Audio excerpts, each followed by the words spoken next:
Hello and welcome back to Gable's Guitar Studio. Before releasing video number 2 in this series on the Tonal Field software tool, I wanted to take a moment to respond to a generous and thought-provoking comment which I received on video number 1. I'll read the parts of the comment which are most relevant to this video.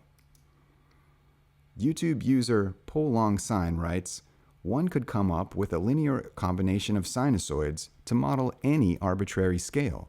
For example, one could take some mode of harmonic major, pick a couple of notes you want to be its axis, and arrive at a function that keeps those at 0 while having peaks at the remaining scale notes and troughs for the outside notes. Then, in closing, PolLongSine poses this research question.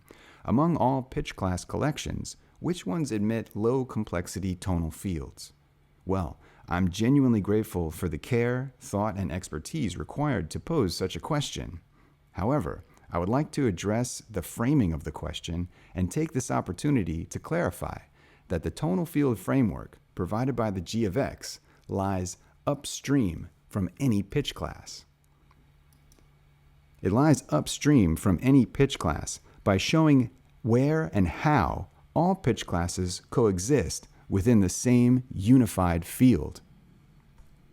The model for this field is not the major diatonic scale, nor is it anything chosen by a composer. The model is the listener's involuntary tonal pattern expectation based only on the geometric relations of the tritone and the octave. Something deeply innate within the listener discerns the difference between the tritone relationship and the octave relationship. Before we become acculturated in any way, before we learn to even speak, we can tell the extreme difference between octaves and tritones. And nothing any composer chooses to do can ever change that. The field is that fact, everything that necessarily follows from that fact, and nothing more.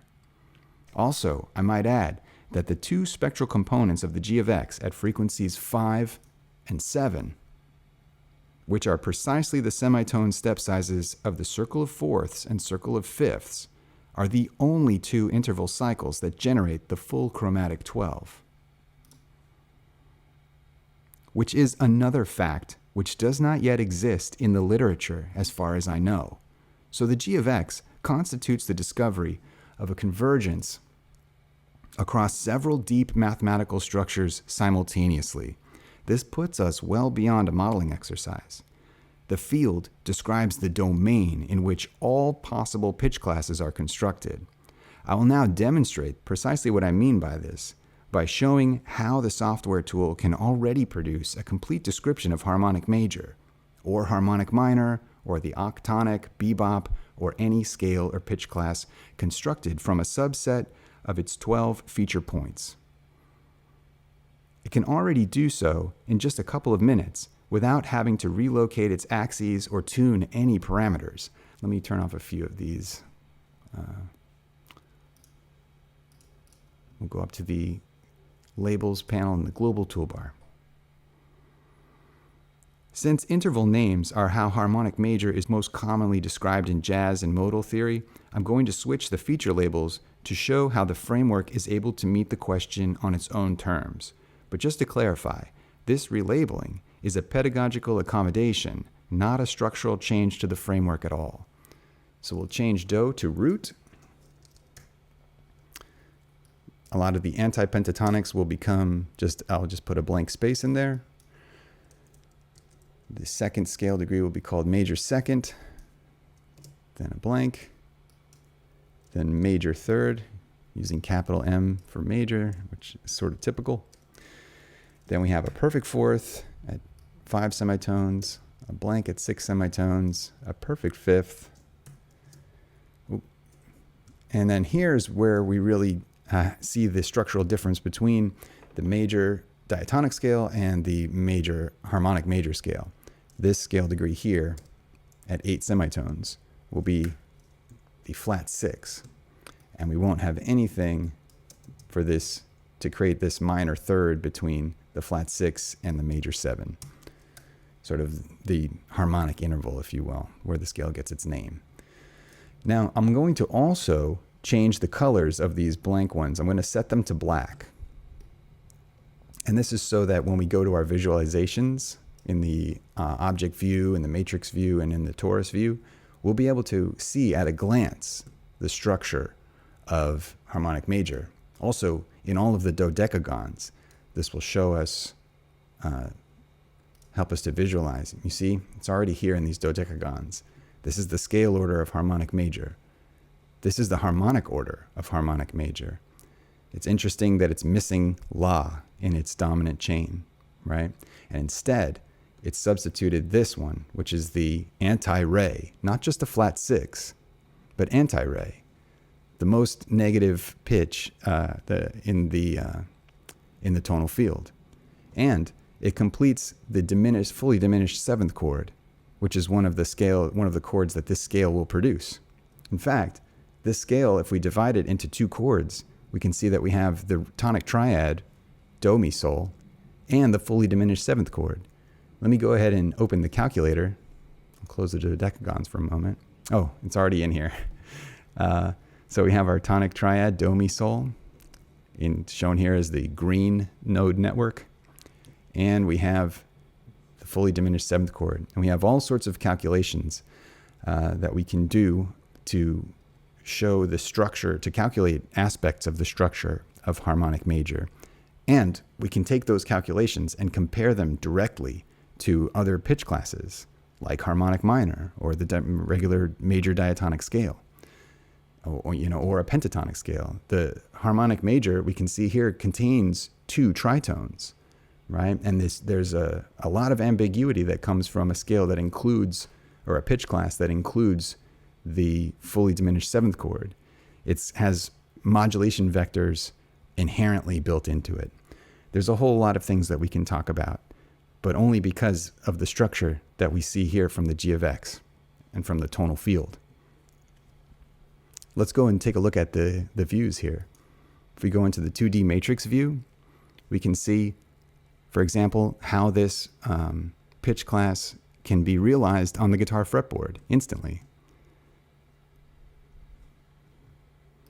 In the object view, we can similarly see how we're missing La.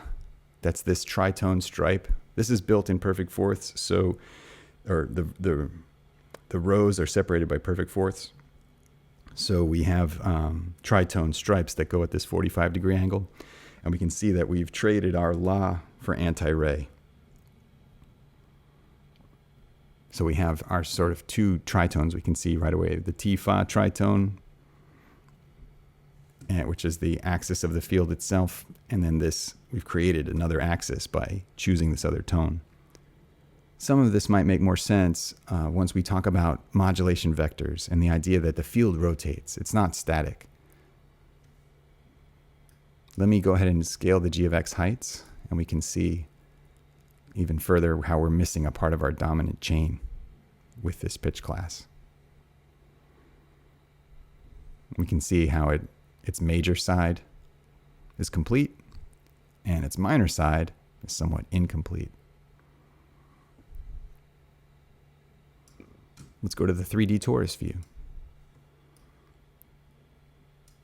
Here again, we can see the major side here complete, and the minor swath has this sort of rust-colored anti-ray in place of La. Let's see if I go ahead and change the equator to chromatic letters. And I'm going to turn on the solfege labels here.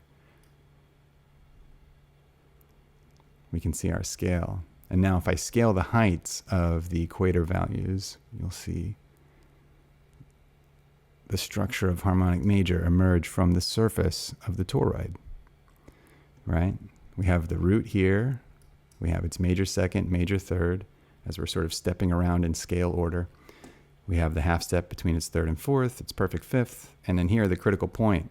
The 6 is still there, but it's shadowed here because we set its value to black. It's displayed color, and we see that instead we've lit up its flat 6, and the flat 6 has a negative G of X, so it's the only feature of this particular scale that is sinking into the surface when we scale its value, whereas the others rise up. And then, hey, if you want to save this and send it to a friend for further analysis, we can just go over here to the save feature.